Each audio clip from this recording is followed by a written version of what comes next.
안녕하세요, 여러분. 오늘도 우리 이웃의 이야기를 들려드리러 왔습니다. 지금부터 제가 들려드릴 이야기는 실제로 있었던 일인데요. 여러분도 한 번쯤은 비슷한 경험이나 주변에서 들어보신 적 있으실 겁니다. 결혼 생활이라는 게 참 쉽지 않죠? 특히 우리 세대는 시댁과 함께 사는 경우도 많았고, 지금도 여전히 많은 가정에서 고부 갈등으로 힘들어하고 계십니다. 오늘 이야기의 주인공은 결혼 8년 차 며느리 선희 씨입니다. 40대 초반의 선희 씨는 남편과 초등학교 2학년 아들 그리고 시어머니와 함께 살고 있었습니다.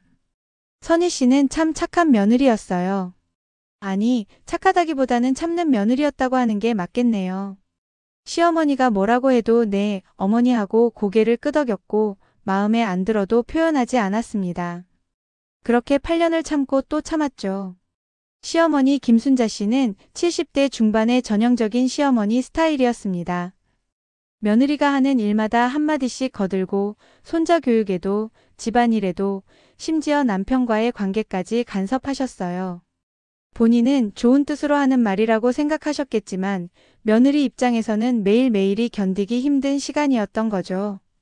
아침에 일어나면 가장 먼저 시작되는 게 식단 체크였습니다. 선희 씨가 아침상을 차리면 시어머니는 꼭 한마디 하셨어요. 오늘은 국이 좀 싱겁네. 우리 아들이 짜게 먹는 걸 좋아하는데. 혹은 생선은 왜 또 구웠어? 조림이 더 맛있잖아. 이런 식이었습니다. 매일 아침 7시에 일어나서 온 가족. 아침을 준비하는 선희 씨에게는 이 한마디 한마디가 날카로운 바늘처럼 찔러왔어요. 하지만 선희 씨는 늘 그랬듯이 네, 다음부터 그렇게 할게요 하고 넘어갔습니다. 아들 준호 교육 문제는 더 심각했습니다. 선희 씨는 아이가 스스로 생각하고 판단할 수 있도록 키우고 싶었어요. 요즘 교육 방식대로 아이의 의견을 존중하고 창의력을 키워주려고 노력했죠. 그런데 시어머니는 달랐습니다. 애를 그렇게 키우면 나중에 버릇 없어져. 우리 때는 말이야. 어른 말씀 잘 듣는 게 최고 덕목이었어. 준호야, 할머니 말씀 들어. TV 그만 보고 공부해야지. 시어머니는 손자가 조금만 놀아도 참견하셨어요. 어느 날은 선희 씨가 준호와 함께 레고를 가지고 놀고 있었는데 시어머니가 오시더니 그런 거 가지고 놀 시간에 수학 문제집 한 장이라도 더 풀어야지. 요즘 애들 경쟁이 얼마나 치열한데. 하고 말씀하셨습니다. 선희 씨는 속으로 화가 치밀어 올랐지만 아이 앞이라 참았어요. 남편 관계도 문제였습니다. 남편이 주말에 집에서 쉬고 있으면 시어머니는 너 오늘 아내 좀 도와라. 집안일이 얼마나 힘든지 아니? 하고 말씀하셨어요. 그런가 하면 선희 씨가 남편에게 뭔가 부탁하면 우리 아들 회사에서 힘든데 집에서까지 일 시키니? 하는 식이었죠. 이렇게 하루하루가 쌓여갔습니다. 작은 참견들이 모여서 큰 스트레스가 되었고 선희 씨의 마음속에는 점점 울분이 쌓여갔어요. 친구들을 만나도 시어머니 이야기만 하게 되고 밤에 잠도 제대로 못 잘 정도가 됐습니다. 그러던 어느 토요일 오후였습니다. 선희 씨는 오랜만에 친정엄마를 모시고 외출하려고 준비하고 있었어요. 친정엄마가 오셨는데 시어머니가 거실에서 이런 말씀을 하셨습니다. 사돈댁은 자주 오시네요. 우리 며느리가 효자라서 그런가 봐요. 언뜻 들으면 칭찬 같지만 그 말투와 분위기는 비꼬는 느낌이 가득했습니다. 친정엄마는 어색하게 웃으며 넘어가셨지만 선희 씨는 얼굴이 화끈거렸어요. 외출 준비를 하는데 시어머니가 또 말씀하셨습니다. 나가시면 저녁은 어떻게 하실 건가요? 우리 아들이랑 손자는 누가 챙기고요? 그 순간 선희 씨의 참을성이 한계에 다다랐습니다. 8년 동안 쌓였던 모든 것들이 한꺼번에 폭발하는 순간이었어요. 선희 씨는 현관에서 딱 멈춰 섰습니다. 그리고 천천히 돌아서서 시어머니를 바라봤죠. 어머니, 선희 씨의 목소리는 떨렸지만 단호했습니다. 저 오늘 할 말이 있습니다. 거실의 공기가 얼어붙었어요. 늘 순한 양처럼 고개만 끄덕이던 며느리의 태도가 완전히 달라진 거죠. 남편도 친정엄마도 시어머니도 모두 놀란 표정으로 선희 씨를 쳐다봤습니다. 저는 이 집에서 8년을 살았습니다. 그동안 어머니 말씀 한 번 거역하지 않고 살려고 노력했어요. 아침 식사 준비, 청소, 빨래, 아이 교육, 남편 뒷바라지까지 제가 할 수 있는 건 다 했습니다. 선희 씨의 목소리가 점점 커졌어요. 그런데 어머니, 제가 하는 일 중에 제대로 한 게 하나라도 있었나요? 국은 싱겁다, 생선은 왜 구웠냐, 아이는 왜 그렇게 키우냐, 남편은 왜 집에서 일 시키냐. 매일매일 이런 말들을 들으면서 제가 얼마나 힘들었는지 아세요? 시어머니는 당황한 표정으로 나는 좋은 뜻으로. 하고 말씀하려 했지만 선희 씨는 멈추지 않았습니다. 좋은 뜻이요? 어머니가 생각하시는 좋은 뜻이 저한테는 매일의 고통이었습니다. 제가 준호랑 놀아주는 것도 제 방식대로 교육하는 것도 다 아이를 생각해서 하는 건데 그것마저 간섭하시면 제가 이 집에서 뭘 할 수 있겠어요? 친정엄마가 선희 씨를 진정시키려 했지만 선희 씨는 계속했어요. 그리고 저희 친정엄마 오시는 것도 눈치 주시는데 어머니는 친정 식구들 자주 오시잖아요.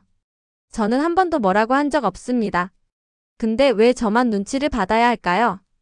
이제 선희 씨의 눈에는 눈물이 그렁그렁 맺혔어요. 하지만 목소리는 흔들리지 않았습니다. 어머니, 저도 사람입니다. 제 친정엄마도 저를 소중하게 키우셨어요. 저도 존중받고 싶고 제 의견도 들어주셨으면 좋겠습니다. 앞으로는 제가 하는 일에 일일이 간섭하지 말아주세요. 제가 잘못했으면 그때 말씀해 주시고 그냥 지켜봐 주세요. 거실은 조용했습니다.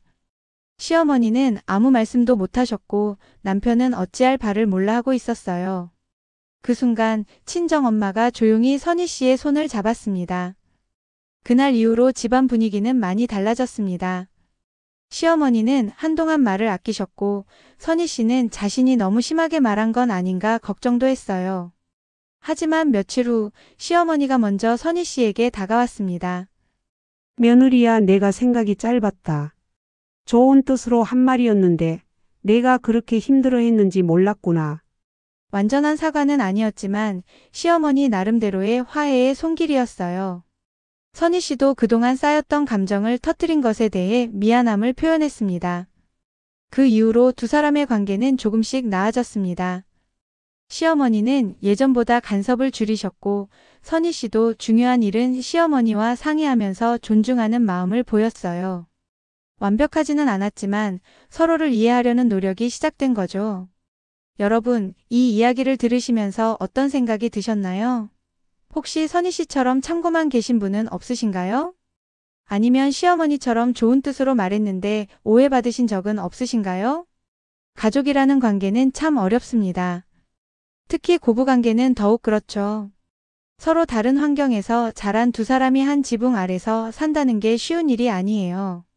시어머니는 평생 살아온 방식이 있고 며느리도 자신만의 생각과 방식이 있으니까요. 이 이야기의 교훈은 명확합니다. 참는 것만이 능사가 아니라는 거예요. 물론 가족이니까 이해하고 양보해야 하지만 그게 일방적이면 안 됩니다. 자신의 감정을 솔직하게 표현하는 것도 중요해요. 물론 선희 씨처럼 폭발하기 전에 조금 더 일찍 대화로 풀었으면 더 좋았겠지만요. 시어머니 입장에서도 생각해 봐야 합니다.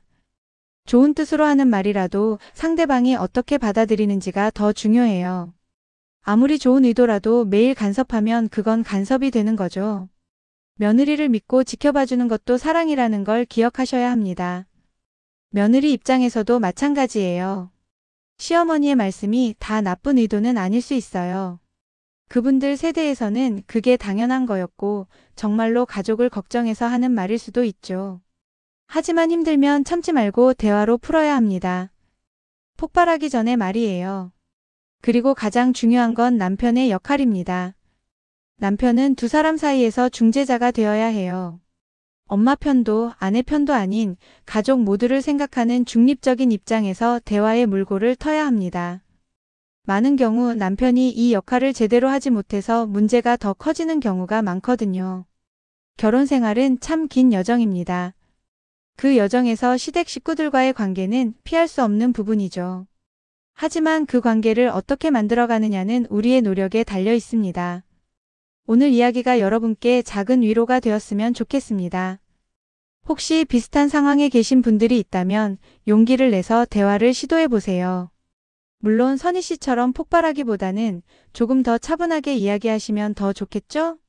그리고 시어머니 세대분들이 이 영상을 보고 계시다면 며느리를 조금만 더 믿고 지켜봐 주세요. 며느리도 최선을 다하고 있답니다. 여러분도 젊었을 때 시어머니 앞에서 힘들었던 기억 다들 있으시잖아요? 자, 오늘 이야기는 여기서 마치겠습니다. 이 영상이 도움이 되셨다면 구독과 좋아요 부탁드려요. 여러분의 구독과 좋아요가 더 좋은 이야기를 만드는 힘이 된답니다. 그리고 댓글로 여러분의 경험도 나눠주시면 감사하겠습니다. 다음에도 우리 이웃의 생생한 이야기로 찾아뵙겠습니다. 모두 건강하시고 가정의 평화가 가득하시길 바랍니다. 감사합니다.